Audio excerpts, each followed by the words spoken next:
Okay, sister, ano ka ba? Yun, Ba tawag yan? Magte-testimony? kita na. Ayan, nakita na si sister. So, may testimony, sister? Opo. Mga bago yan, taga saan ka, sister? At yung edad natin, at yan. Pwede Ano ka sa kasalukuyan? Sige, kung hindi ka komportable sa on-cam, pwede mo nang i-off, at least nakita ka na. Okay. Thank you. Na po, taga Talibon, Bohol. Ay, taga dyan lang din. Talibon, Bohol. Opo. Okay. Opo. Ilang taon, sister? 41. 41. Okay. So, ano pa? Bata pa si sister. So, mo, sister? Ibigay na namin sa iyo ang tawag nito, ang 4, no? Pero kung kaya mo hanggang 10 minutes lang, sister, much better para mabigyan naman natin yung iba pa na gusto mag-testimony. Okay ba yung 10 minutes, sister? Okay po. Okay, pero kung meron ka pa sasabihin, okay naman mag-exit ka, pero sana malimitahan natin ng 10 minutes para kung meron pang mag-testimony naman, mabigyan naman natin ng panahon. Sister, no? Okay po. Okay po, Sister Sabina, go ahead. Okay. Magandang gabi po sa ating lahat. Ako po si Sabina.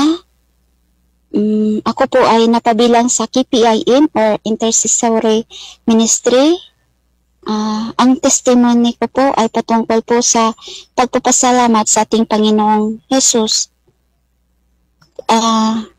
Sa akin pong karanasan, ngayon lang buwan na May, kahit po masasabi ko na hindi ko maintindihan ng mga plano ng Diyos sa akin, kasi noong May 16, hinatid ang bunso kong anak na lalaki na sugatan.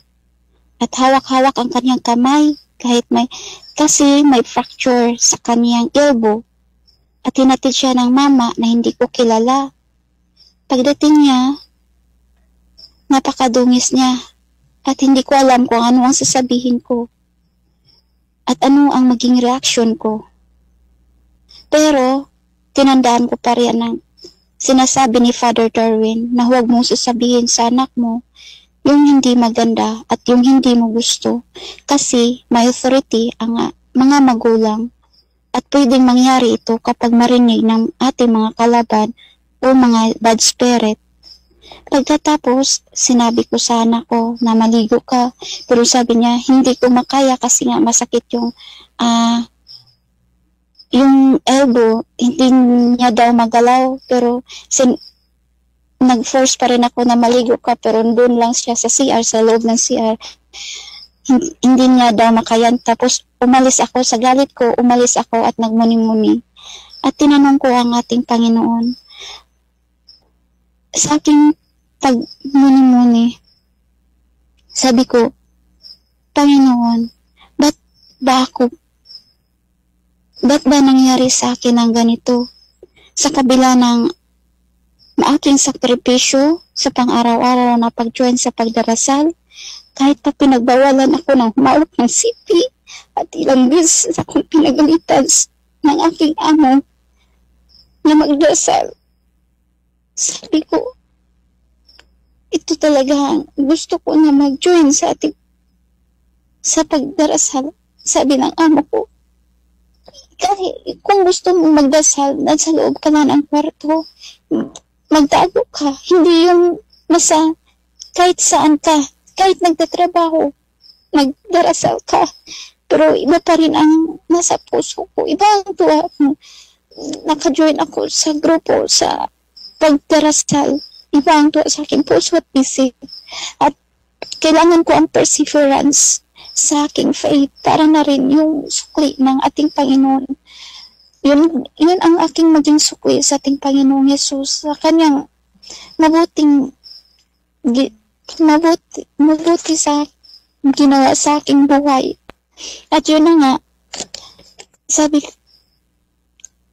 ko sa Panginoon, Lord, kung ano man ang iyong gusto, i-offer ko to. Pero turuan mo ko kung ano ang aking gagawin. Kung ano ang mabuti kong gawin sa ngayon. Kasi hindi ko alam Pagkatapos kong magmuni-muni, pinaliguan ko ang aking anak at tinawagan ko ang aking pamangkin na nasa DSWD na naka-assign sa hospital.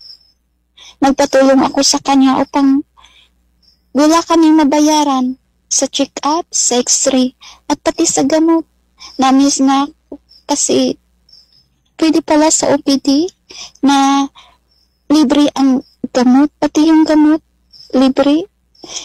Sabi ko sa Panginoon, Lord, maraming salamat talaga sa mga grasya at tulong mo. Nung pagkatapos ng in-x-rayhan ng aking anak, tinignan niya yung picture kasi pinicturean ko. Sabi ng doktor, kailangan kayong pumunta sa Tagbilaran kasi walang ortho sa Talibon na government kahit sa Karatig Bayan. Sa Tagbilaran lang daw ang meron. Kinagabihan, sabi ko sa Panginoon, Lord, alam mo, kahit pamasahe, wala akong pera. Malayo-layo din yan, Lord. Saan ako kuha ng panggastos? Alam mo naman, naunang linggo pa lang ng buwan, nag-advance na ako sa aking amo para sa pagkain at allowance ng anak ko. Pagkalipas ng isang oras, nag-isip ako, nag-chat ako sa pinsan ko na nasa ibang bansa na anak ng aking amo. Sinabi ko sa kanya ang mga nangyari sa kanya at tinanong niya kung kailan ba daw ako pupunta sa Tagbilaran at magkano ang kailangan. Sabi ko sa Lunes na at hindi ko alam kung magkano ang gagastusin. Pero sabi niya, wala pa akong sahod sa ngayon, wala pa akong pera. Pero sige, magpadala ako. Pero maliit lang, sabi niya.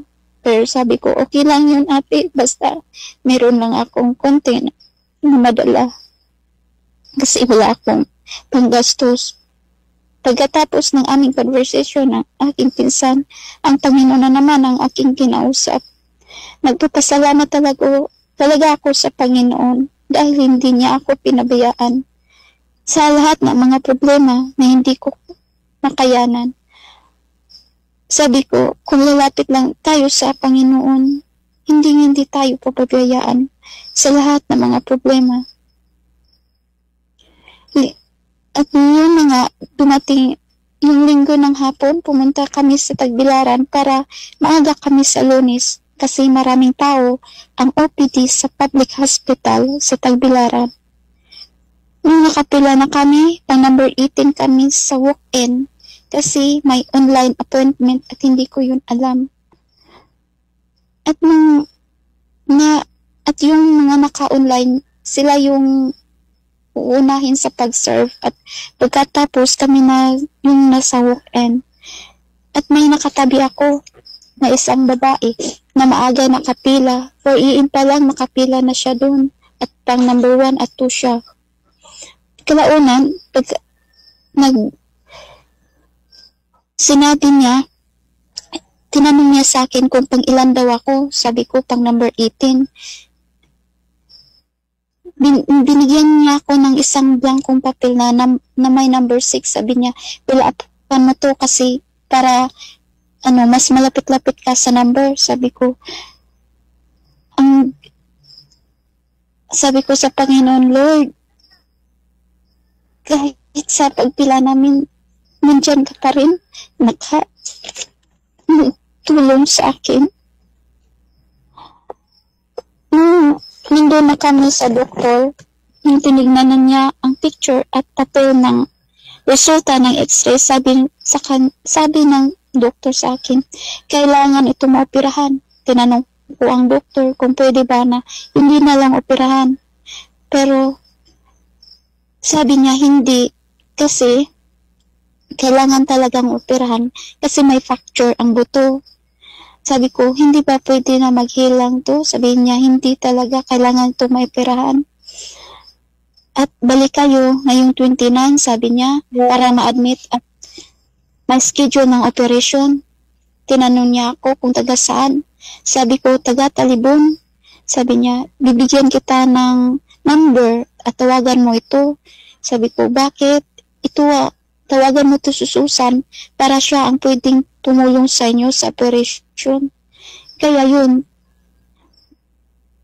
tinawagan ko si Ma'am Susan at pinuntahan.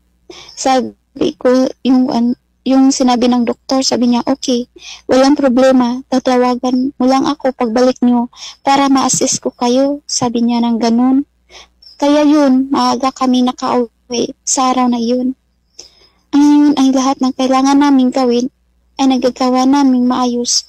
Para bang nakaayos ang lahat, parang na-amaze talaga ako. Kahit may problema ako, pero hindi, sabi ko sa Panginoon, Lord, ang lahat ng ito i-offer ko sa iyo. Wala akong magagawa kung wala ikaw. Sabi ko ng ganun. At sa pagdaan ng araw, hindi pa kami nung Lunes, nagpunta kami sa Tagbilaran at nung Wibis at ayun, may nag-chat sa akin, nakasama natin dito sa PPP supporters na taga Danau, Cebu. Sabi niya, bigla siyang nag-chat sa akin. Tinanong niya ako kung nag-aral pa ba ang aking anak na babae. Sabi ko, opo. Opo, sister. Tanong niya, saan? Sabi ko, nandun sa Tagbilaran, pinaworking ko para allowance lang ang akin at iba pang bayarin sa school. At tinanong niya rin ako kung ano ba ang pinagkikitaan ko. Sabi ko, ako ay helper lang dito sa bahay. Tinanong niya rin ako kung magkano ang sahod, kasya ba para sa aking pamilya. At may college pa ako, sabi ko. Kung sa tao lang isipin at gagamitan pa ng matematiko, hindi talaga po, sister. Sabi, pero sa tulong at awa ng ating Panginoong Yesus, nag-suggest pa siya kung gusto ba daw ako magnegosyo. Sabi ko, pwede naman, sister, na magnegosyo ako, pero hindi ko alam kung ano ang demand kasi nasa loob lang ako ng bahay at hindi basta-basta magdesisyon kasi may puhunan at pera ng ibang tao ang pinag-uusapan dito kasi nga wala akong pampuhunan na i-start ng isang negosyo. Sabi niya, okay. Yun nga. Sabi niya, yung anak mo na lang ang aking papaaralin kung willing siya. Timing nga nandito din ang aking anak kasi fiesta nga. Tinanong ko ang aking anak kung willing ba siya na mag-working sa iba. Sabi niya, opo, tuwang-tuwa nga siya para nga daw makapag-aral siya na mabuti. Sabi ko,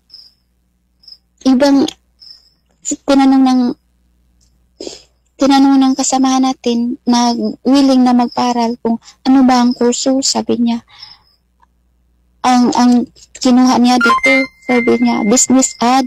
Sabi, hindi yung demand ng ating economy ngayon.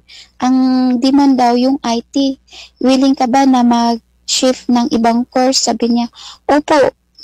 Kasi pag hindi daw demand, baka hindi niya magamit yung kanyang kurso. Sabi ng anak ko ng ganun. Kaya, yun, kinabukasan, nagtawag sila through video call. Sabi ng anak ko, opportunity na daw niya na makapag-aral na hindi daw ako naggastos at may ibang tao na nagastos para sa kanya. Sabi niya ganun. Kaya, yun, tuwang-tuwa nga ang anak ko kasi kahit daw mag-shift siya ng ibang course, pero kung magamit naman at demand din naman ng ating economy ngayon, bakit daw hindi ginagrab niya yung opportunity para makapagtapos sa kanyang pag-aaral?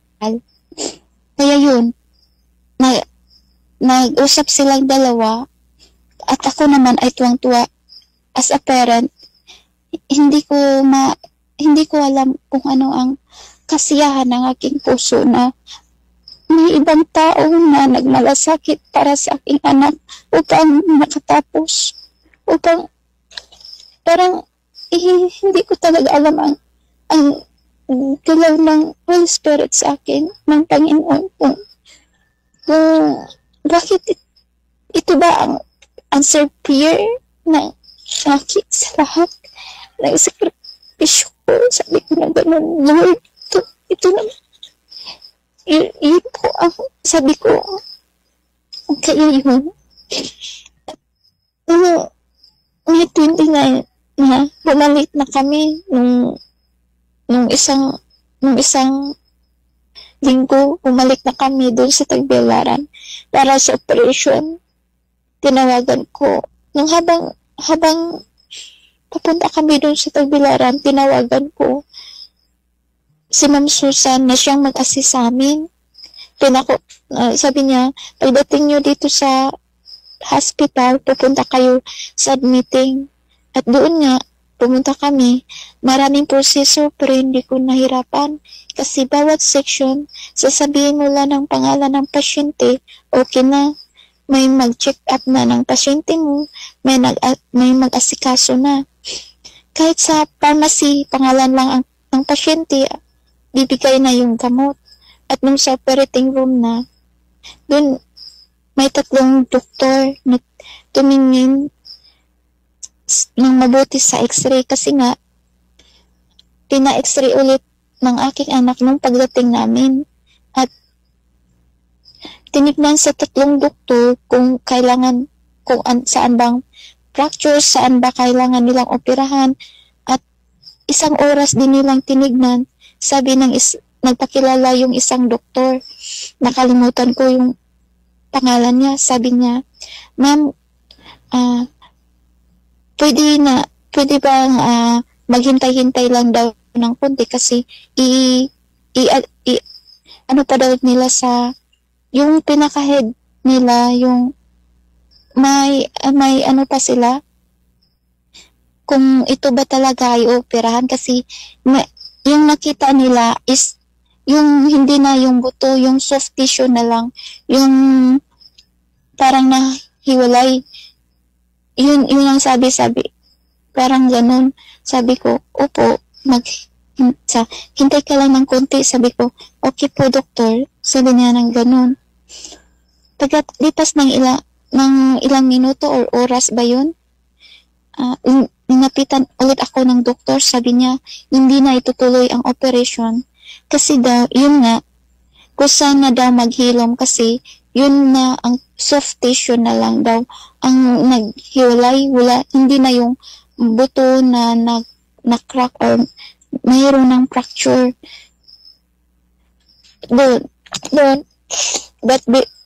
Pero nung hindi pa kami bumalik dun sa para nga sa operation, inabangan ko talaga yung healing ni Father Darwin, yung Wibis, Bernice, Sabado at Linggo. At ginamit ko talaga ang sacramentals. Pinahiran ko siya, inanuin, tapos yung water kasi namin, holy and exercise water kasi nag-abang talaga ako pag nag-blessing si Father Darwin at yung asin, ginamit ko talaga, yun ang ginamit namin sa pangluto at pinakain ko rin yung aking anak konti-konti. Kaya ginamit ko mga sacramentals at nag-trust ako sa Panginoon. Umaasa ako na ito, Lord, maghilom. Parang wala na akong malaking gastos. Parang wala na akong, hindi na rin mahirapan yung anak ko kung mayroon ng fracture. Pero na-amaze talaga ako sa hiwaga ng Panginoon kasi binigay talaga niya yung aking kahilingan.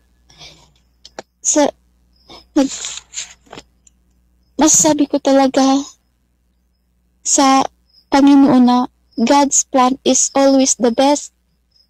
Sometimes the process is painful and hard, but don't forget that when God is silent, He is doing something good for you.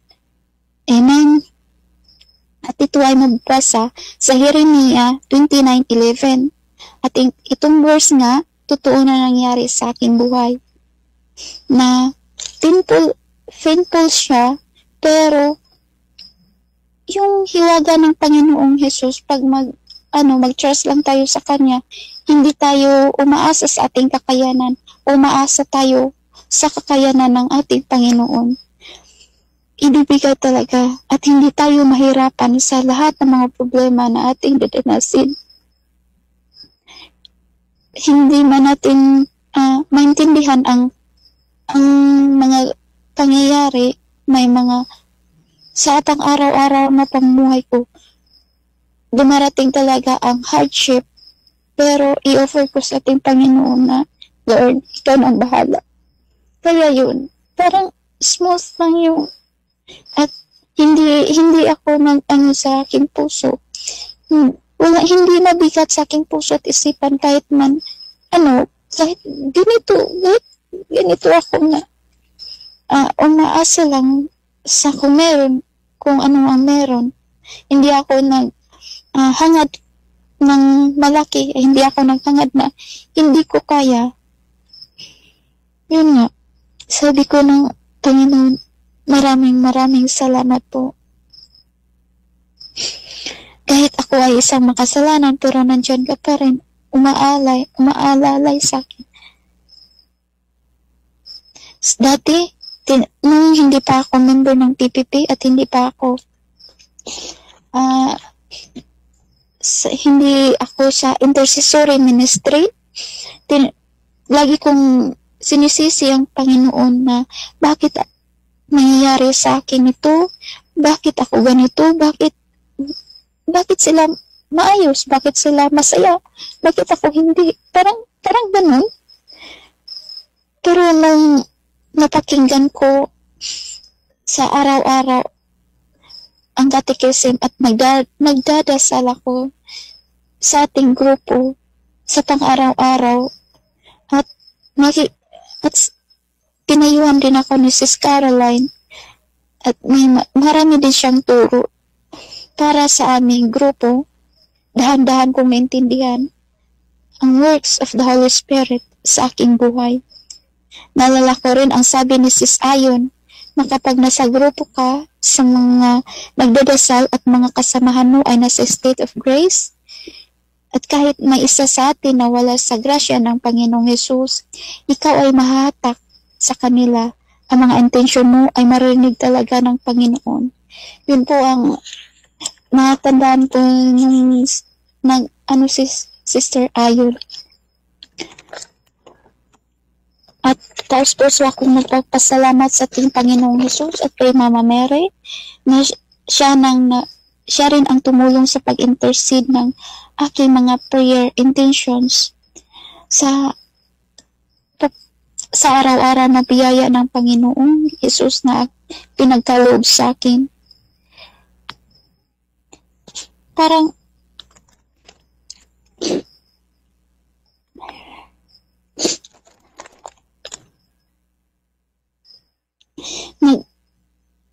nagpapasalamat talaga ako at sa kasamahan ko ng mga prayer warriors. Maraming salamat po. At kahit man ang ating mga kasamahan tumulong din sa financials sa akin, kahit anong problema, nandun sila sa prayer, sa financial, hindi nila ako pinabayaan. Maraming salamat. Maraming salamat sa 3 AM na prayer warrior, 8 AM, 12 noon, at sa 3 PM na mga prayer warriors. At sa ating PPP nanay, Sister Hilda, at sa aming head na nanay sa KPIM Ministry, si Sis Caroline, at hindi ko po maisa-isa ang aking mga kasamahan. At sa Panginoon, na base po sa kanta,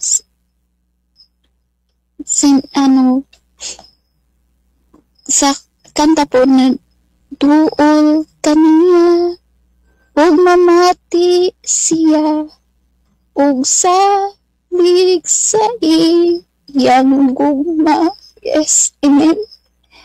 Yun po ang aking pinaghahawakan na lumapit talaga ako sa kanya at umaasa ako sa kanya palagi ako umaasa sa lahat ng mga pang-araw-araw na dumating at sa aking mga kasamahan. Base din sa kanta, unsa ko karon pagbahalos kaninyo ni ining tanan o sa kanunay inyong gipakita ang yung away sukod. Yes. Amen. Maraming salamat. Amen po. Maraming salamat sa pakikinig. Magandang gabi sa ating lahat. Yan, Ate Sabina, maraming salamat sa iyong nakapagpagbagdamdami na testimony, no?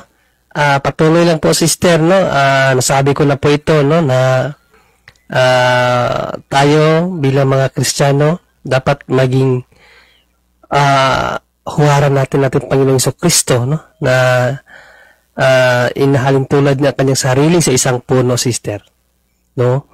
Puno kasi, ang isang puno ay matatag po yan, no? Kahit na binabato na yung mga bunga niya, nagkalaglagan niya, kahit na marami ng uwak ang dumapo sa kanya, no? Kakain na ang kanyang mga bunga, kahit na marami ng mga uod ang gumapang sa mga dahon niya, ang puno nanatili pa rin matatag. Yan, sister, no? So, naway maging huwaran ka ng mga nakikinig ngayon, no? At ang ganda ng iyong kanta. God bless sa iyo, Sister Sabina. Patuloy lamang po sa gawaing yung nahanuan na naumpisahan, no? At naway darating ang panahon na makakapiling natin ang Diyos, tayong lahat. Maraming salamat, Sister Sabina.